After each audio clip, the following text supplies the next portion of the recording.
नमस्कार, मैं वंदना खुराना शंकरायण नाम के चैनल में आप सभी का स्वागत करती हूँ। अभी रुद्राक्ष के बारे में बता रही, तो पहले देख लेते हैं 19 मुखी रुद्राक्ष कैसा होता है, फिर इसके बारे में बात करेंगे और उसके बारे में त्राटक के बारे में बात करेंगे।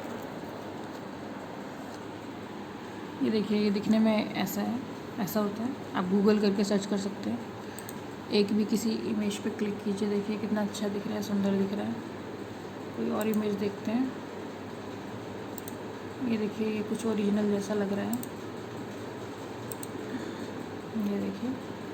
और ये जो इसके हिस्से हैं, इनको आप गिनती कर सकते हैं। ये टोटल 19 हैं। यहाँ पे हमको ध्यान लगाना है मध्य में, ये जो केंद्रक है, इसका नाभिक है।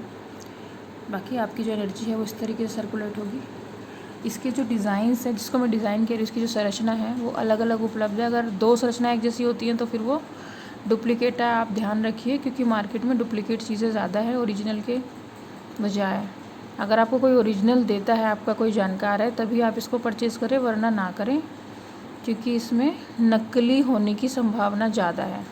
जितने ज़्यादा मुखी ये होता है ना, उतना ज़्यादा फिर ये रेयर भी हो जाता है और फिर महंगा भी हो जाता है, क्योंकि सब इसमें अवेलेबिलिटी भी दिखाएंगे, सब इसमें ये भी बोलेंगे कि जी हाँ हमारे पास ओरिजिनल है। लेकिन देखो, मैंने तो अभी तक ख़रीदा नहीं है। मेरे पास 4 या 5 मुखी है, इसके अलावा मेरे पास नहीं है कोई रुद्राक्ष, क्योंकि मालूम नहीं कि ये कितना नेचुरल आपको मिल पाएगा। देखिए, और अलग अलग शेप के हैं।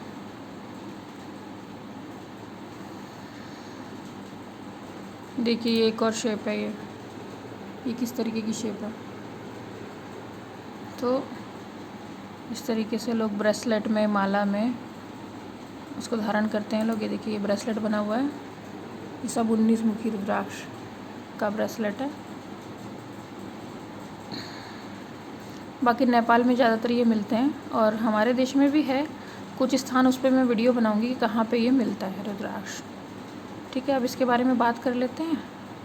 देख तो लिया हमने ये रुद्राक्ष किस तरीके का होता है।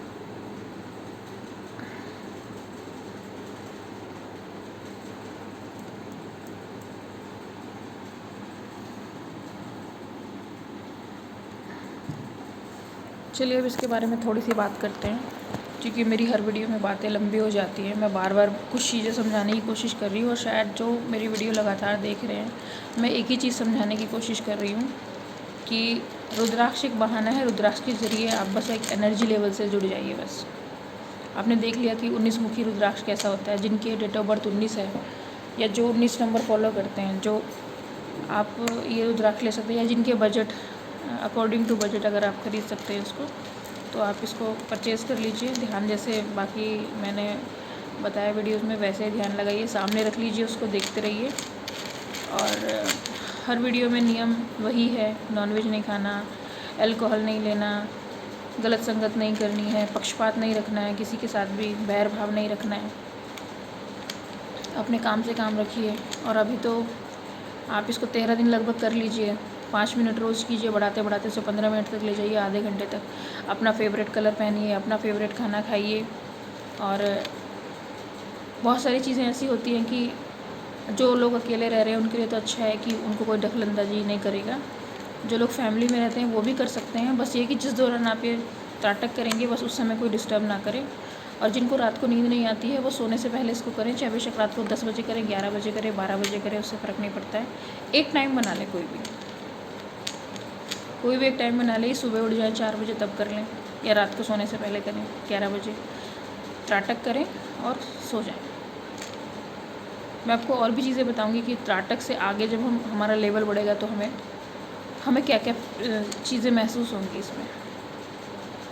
तो अभी तो यही है कि जो त्राटक के बारे में समझ गए होंगे मेरी वीडियो देख के, वो ज़्यादातर जान गए होंगे हमें क्या करना है, कैसे करना है, कौन सी चीज़ पहले छोड़नी है और हमेशा के लिए छोड़नी है। ऐसा नहीं है कि आपने सोचा कि मैं कुछ दिन त्राटक कर लूँ, तब तक के लिए छोड़ दूँ और फिर शुरू कर दूँ। ये बैड हैबिट्स तो हटानी है हमको अपनी बॉडी से।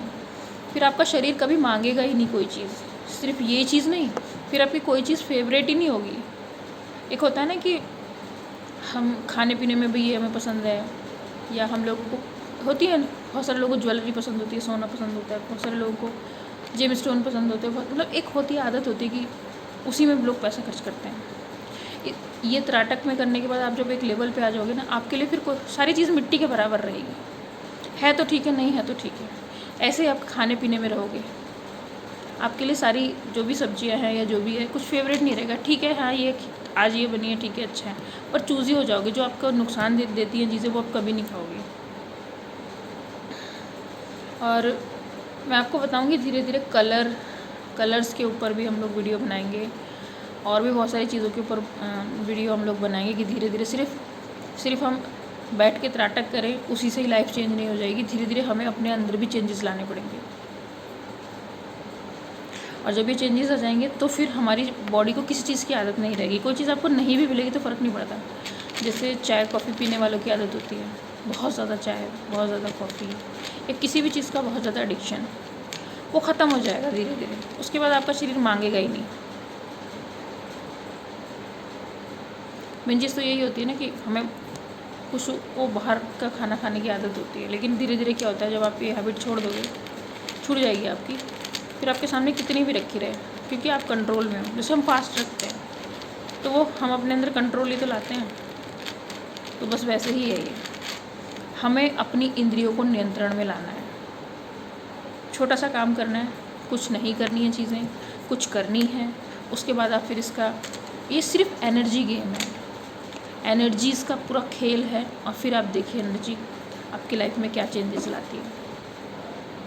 फिर आप सोचोगे कि ये चीज़ आपने पहले क्यों नहीं की, आपको पहले से क्यों नहीं बताई। क्योंकि जो पौराणिक शिक्षा पद्धति थी उसमें गुरुकुल होता था, वहाँ गुरु सारी चीज़ें सिखाते थे। बिल्कुल घर से बाहर बच्चा रहता था, ज़मीन पे सोता था, फ्रूट्स खाता था, वेजिटेरियन उसकी डाइट थी, नियम थे। और छोटा बच्चा जल्दी सीखता है, फोकस जल्दी लगा लेता है, फालतू चीज़ें उसके दिमाग में नहीं आती। तो वो बहुत कम उम्र में बहुत सारी चीज़ें सीख के जब घर वापस लौटता है तो बहुत सारी चीज़ें उसके दिमाग में आ गई होती है।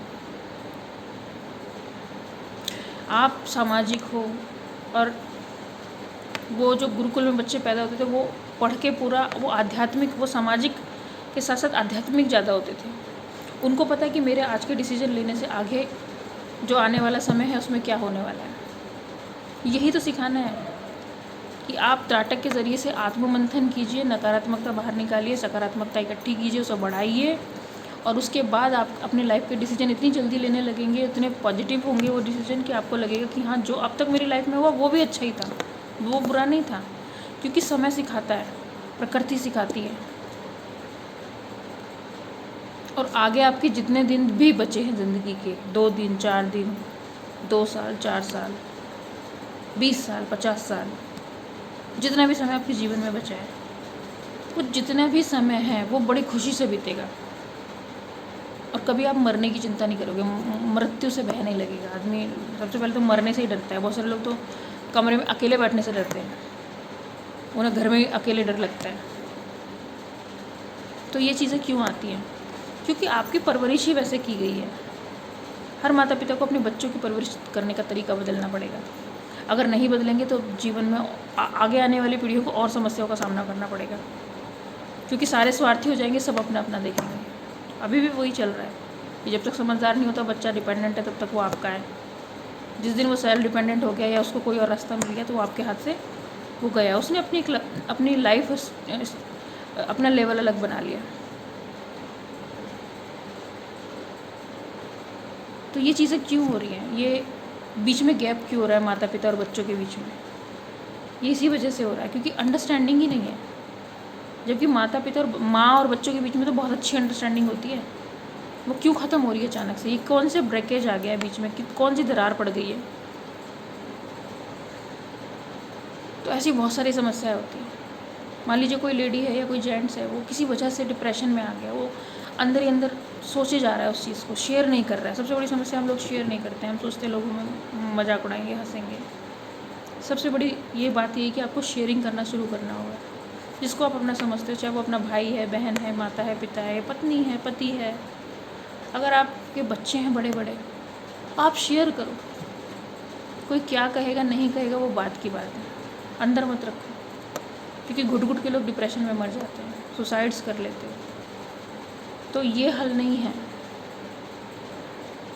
इसलिए मैं कह रही हूँ कि जीवन कैसा था और किधर जा रहा है, सिर्फ इसीलिए क्योंकि हमारे आपस में कम्युनिकेशन ही नहीं है।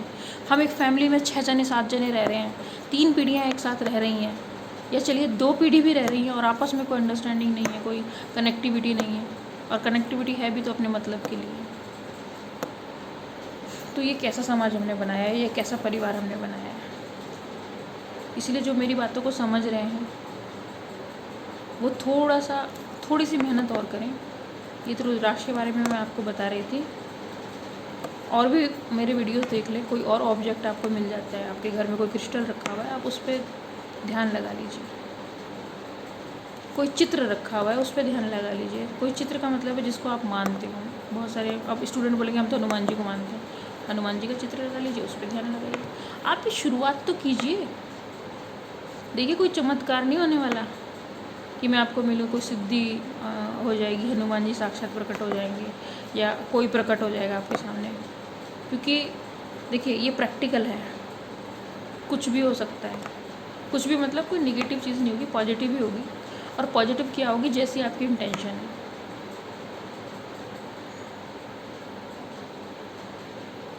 देखिए जो जिम्मेदार आदमी होता है ना, उसी को जिम्मेदारी मिलती है। जो चीज़ों से भागता है ना, उसको कुछ नहीं मिलता, वो भागता ही रहता है सारी ज़िंदगी। और एक टाइम ऐसा आता है वो ठोकर खा के गिर जाता है, लेकिन तब तक बहुत देर हो जाती है जब तक वो चीज़ों को समझता है। इसीलिए ठोकर खाने से पहले कोई चीज़ शुरू कीजिए। और अगर फिर भी कोई चीज़ समझ में ना आई है तो पूछ सकते हैं मुझसे, बात कर सकते हैं। मैसेज आप कमेंट बॉक्स में लिख दीजिए। अगली वीडियो में मिलती हूँ। वंदे मातरम। खुश रहिए।